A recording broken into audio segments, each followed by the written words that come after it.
Hi, I'm Weston. I love talking about the Astros, and I'm here to talk about Game 6 of the World Series, where the Astros win 4-1 over the Phillies, and for the second time in 6 years, your Houston Astros are world champions! They've done it! They've done it! They really did it!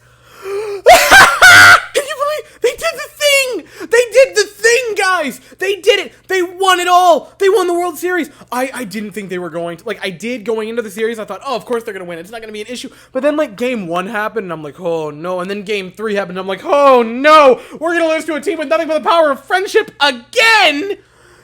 And they didn't. They didn't. In Game 4, they threw a no-hitter. In Game 5, JV got his win, finally. And tonight, behind Framber, behind Nearest finally getting it, Abreu with another great outing, and Presley with like his 50th amazing outing of the postseason, they do it. They win it. And they're world champions again. And that's not even talking about Jordan, man. Jordan hit a bomb. Like 200 miles an hour off the bat. With like 5,000 feet. And they won! Okay, so there's stuff to talk about, right? Because it's like, there's a game. A game happened. I can't just sit here and be like, oh my god, they won the World Series, right? I have to be kind of objective about this. So, the game starts, and it's going to be Framber versus Wheeler. And in the back of all of our minds, we're like, oh, if we lose this game, we're probably going to lose the whole thing. Because, like, if the Phillies, which are a team that just feeds upon that energy, and if you don't know what that energy means, yeah, you do. Just the underdog, the, ooh, we're getting at him, that type of energy. And if they win Game 6 on the road, Game 7's gonna be tricky. And I would have still felt solid because it would have been probably Lance on the mound with Hobby coming in relief. So you definitely could have won a Game 7. But guess what? Guess what, guys? We don't have to care about Game 7 because there is no Game 7. It ended in 6 and we did it! But we came into the game and we're concerned. Like, we gotta win this game. You gotta win this game if you're the Astros because you don't want Game 7 against the Phillies. And you send out Framber and the first inning and it, boom, immediately, trapdoor opens. First batter, Kyle Schwarber draws a walk on just some awful pitches that are called balls. And you're like, okay, umpires are going to be bad again because they've been horrible in this entire series aside from like Game 2. But immediately like, oh no, it's going to happen again. But no, Framber pitches well. He pitches well this entire game. He pitched a gem tonight. And he cruises, right? Gets through the first, kind of has to battle through it. Kind of battles through the first couple innings. But then like the third inning, like the third, fourth, fifth, he's just cruising. He's a machine. He's just mowing down hitters, getting strikes and swings and misses and just looking fantastic.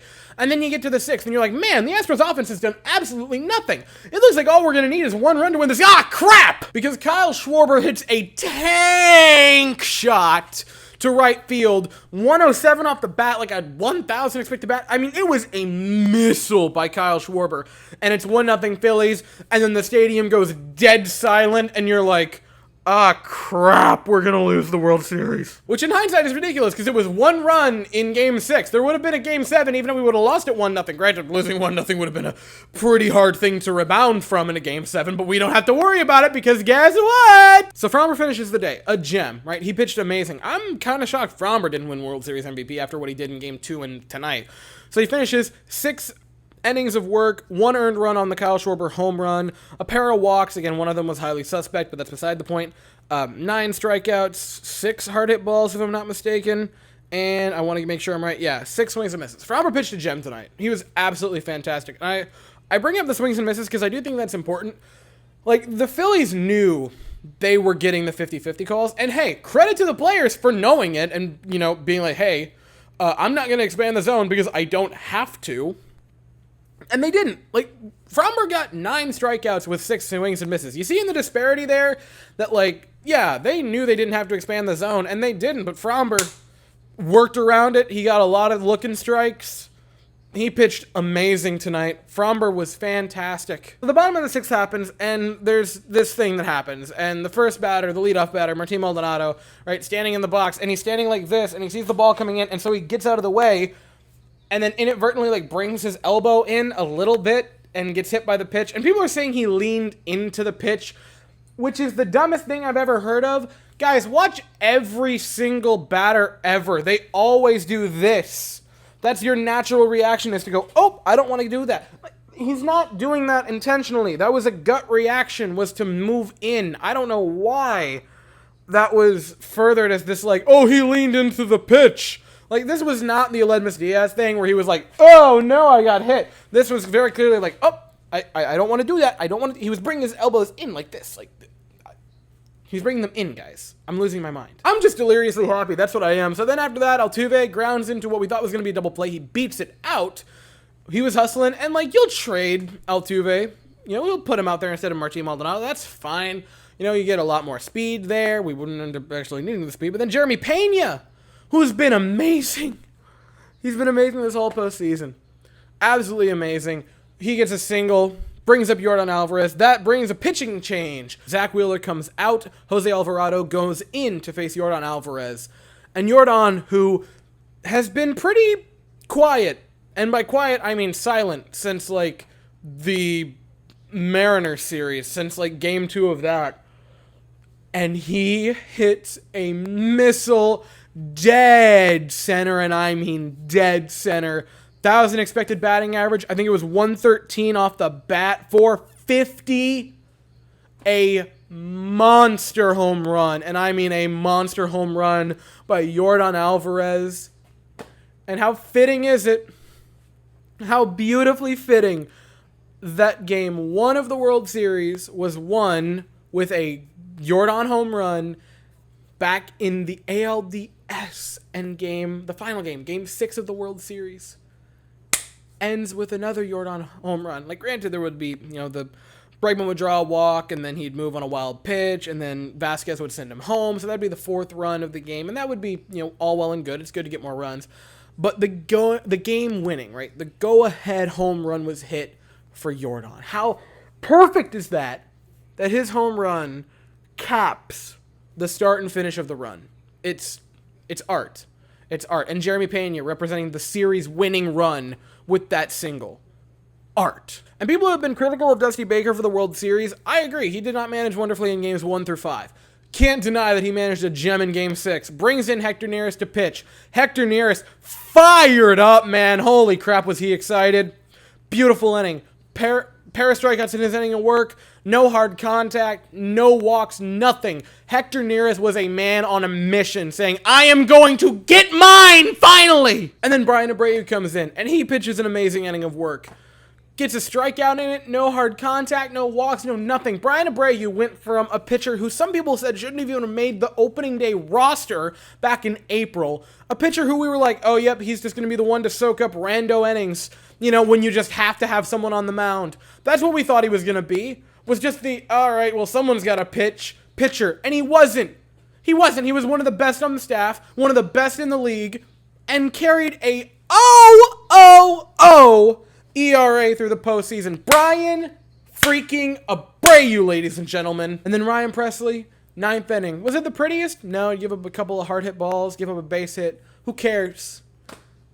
No runs. And he gets it done. His 5th game this postseason, in this World Series. 4th game that we won. And he does it. And the Astros are World Series champions. World Series champions, guys. World Series champions. Again. And the Love Fest, this video is going to go forever. It's Love Fest, man. How many great storylines are there in this? We'll buzz through the order real quick. Altuve had a double tonight, or a hit ruled, or a single that would become a double on a pass ball by Schwarber. By the way, I haven't seen it yet. I think most people are just, being angry at the Astros. If anyone gets mad at Kyle Schwarber on the Philly side, he's the only reason you even got to this point. Let's calm down there.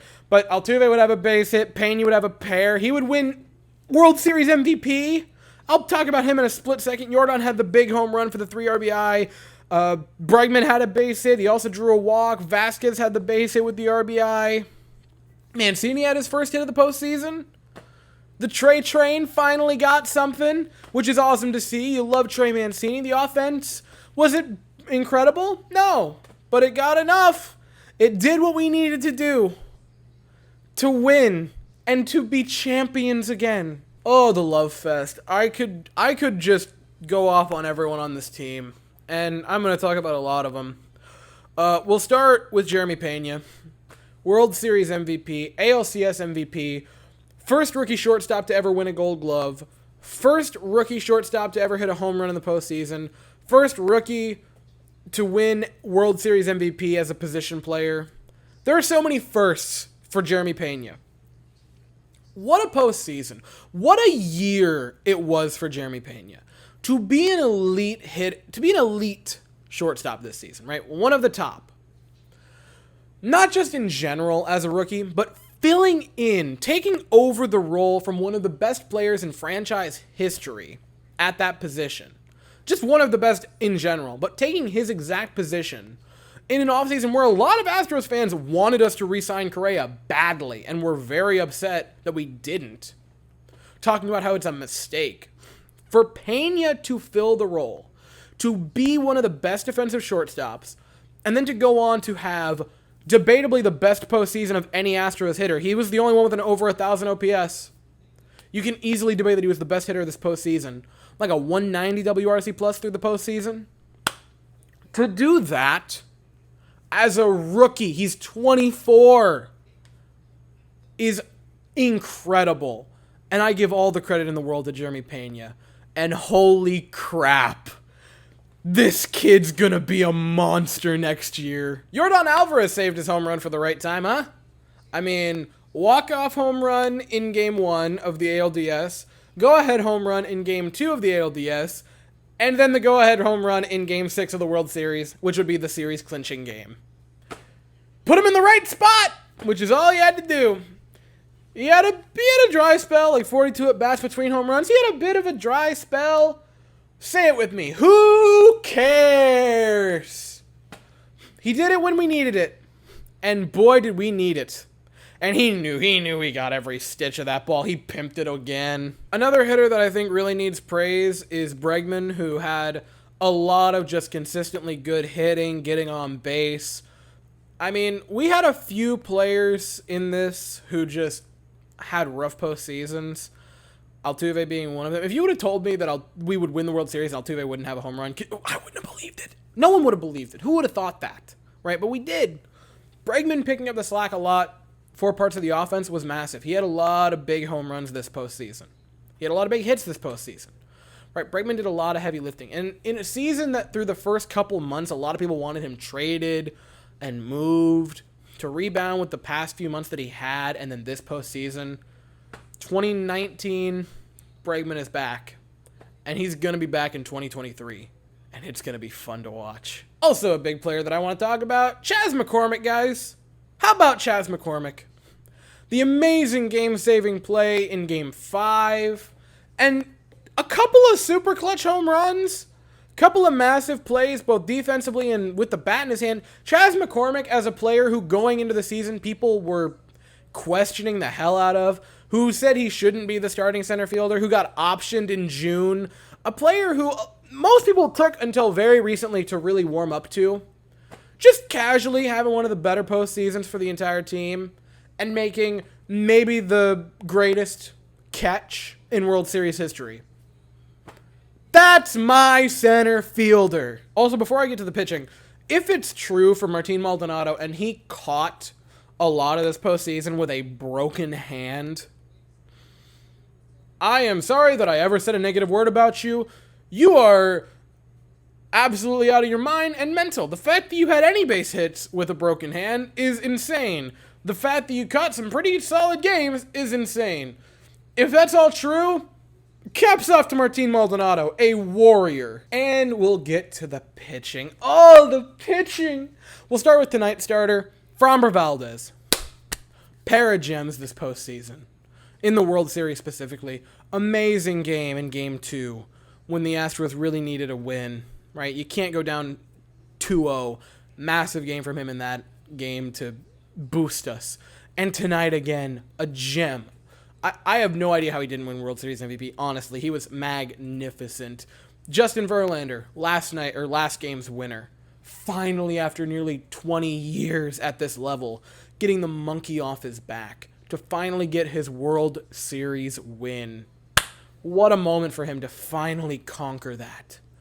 And yeah, he had a clunker in the first game of this World Series, but he had a gem against the Yankees.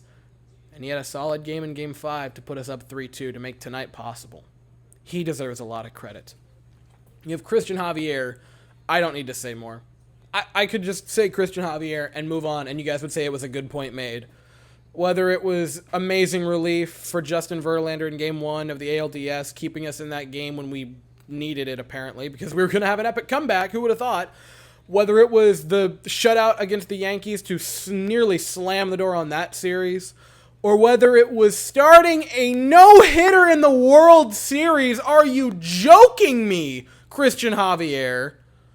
Otherworldly from Christian Javier. I am so excited to see a full season of him in the starting rotation next year. Cy Young next year. And I say that without fear of contradiction. Lance McCullers got fire roasted for what happened in the World Series. Everyone knock that off. 6 shutout against the Mariners in the ALDS. He was massive in that game. He was massive. Keeping it competitive against the Yankees. He had a good game. You gotta acknowledge the fact that he had 2 of his games messed up. The bad games that he had, which were the Yankees and obviously the Phillies game, they both had weather problems. He didn't start when he was expecting to, whether it was delayed by an hour or delayed by a day. I'm not going to get hard on him, because when he had his game that he was prepared for, that started on time, he dealt. He had one of the best performances of the year, one of the best performances of his career. He dealt. And he's going to have a good year next year, just so we're abundantly clear on that. Getting to relief pitching. Ryan Presley, need I say more? Otherworldly. 0.00 ERA in the postseason. He pitched fantastic. Workhorse in the World Series, goes 5 times. Amazing. Rafael Montero had a lot of really, really solid innings in this postseason. A lot of big games. Gave up a run a couple nights ago, and that was unfortunate. But man, you look at how much he was worked. He gave it everything he had, and we ran him until the wheels fall off. You can't be upset with him. Hector Neris. In his first shot of the postseason, in his long career, all he does is dazzle. That's all he does. Finally gets to the postseason, throws up a 1.50 ERA in it. Nothing too shabby. Light work for Hector Neris, including in an inning where the Phillies desperately needed a response. After the Astros score 4, and the Phillies are like, all right, if we are going to make a comeback, it's going to be this inning. Just goes out there and slams the door in their face, Hector Neris. Are you kidding? Fantastic. Snuff out any momentum they had. Just like that. Brian Abreu, who went from, again, a pitcher who was debatably not even supposed to be on this roster to start the season, to top 10 reliever in the sport of baseball. I said what I said. Top 10 reliever in the sport of baseball. And another perfecto ERA in the postseason, including a big inning tonight. Brian Abreu, are you kidding me? Magnificent on the pitching staff. The entire pitching staff deserves praise for what they did. You have Luis Garcia. I didn't even bring this up when I was talking about the starters, but Game 3 against the Mariners, 6 relief scoreless, a starter coming in as a reliever. Fantastic.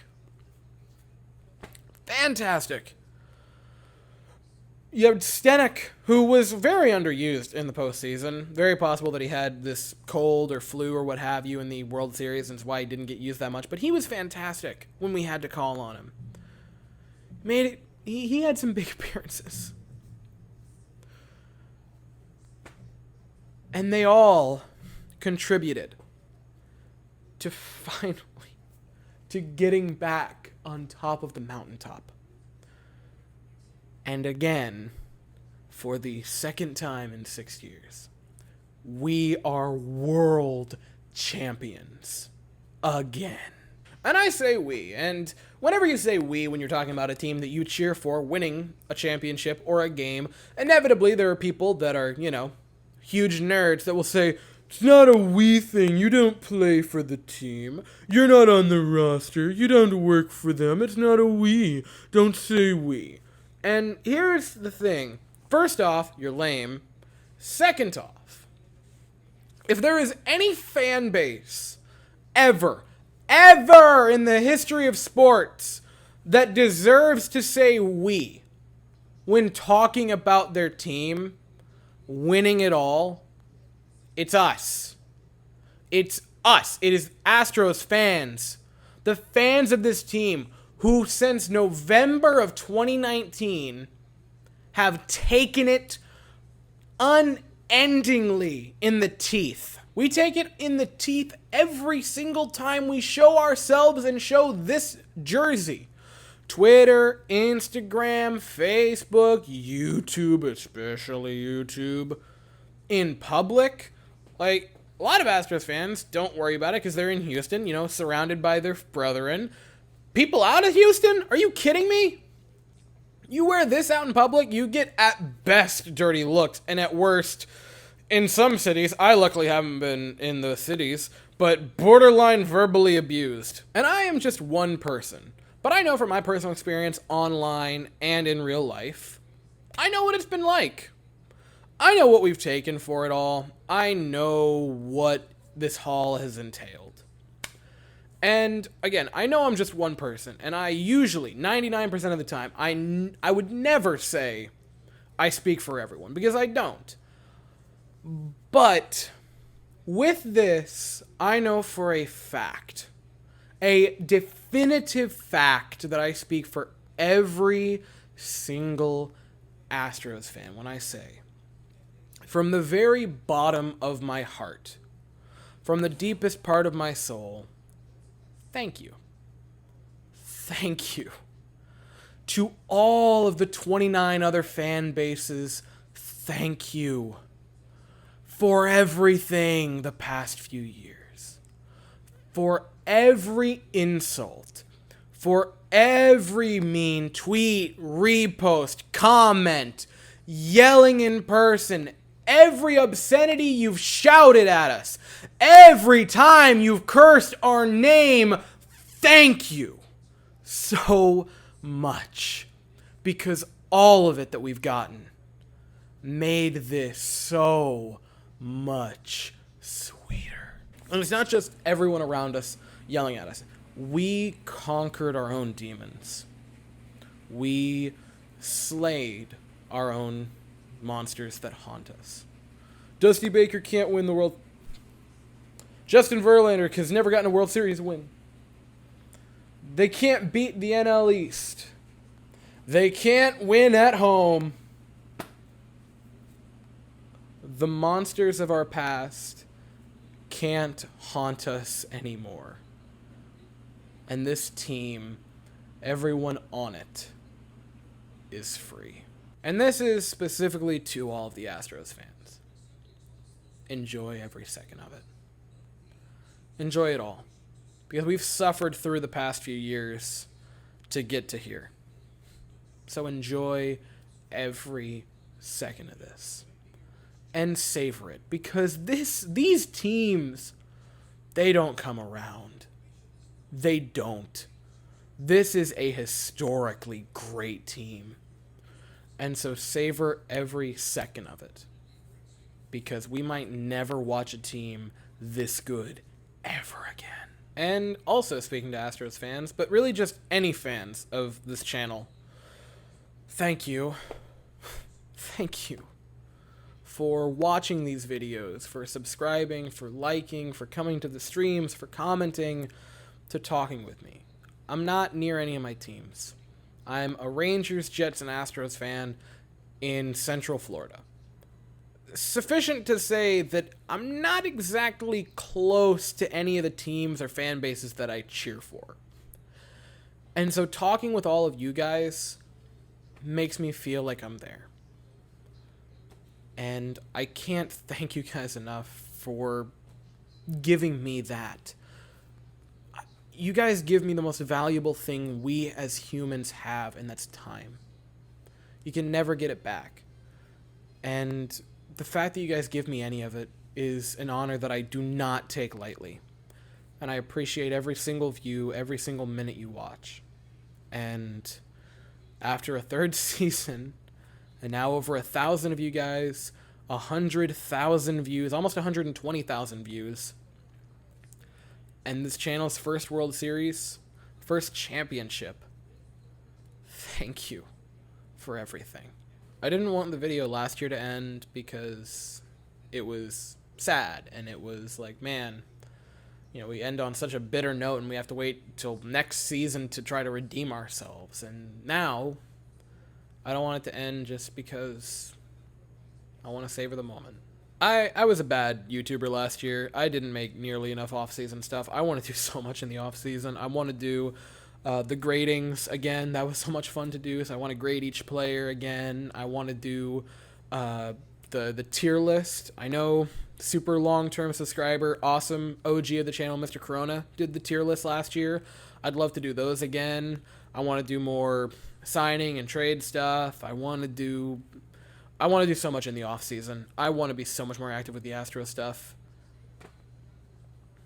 But until we meet again, enjoy every second of it. So thank you all so very much for watching this video, this series, the streams, this whole season. If you liked the video, please consider subscribing and liking it. I'll see you next season. So I hope you all have an absolutely fantastic day. And as always, go Astros.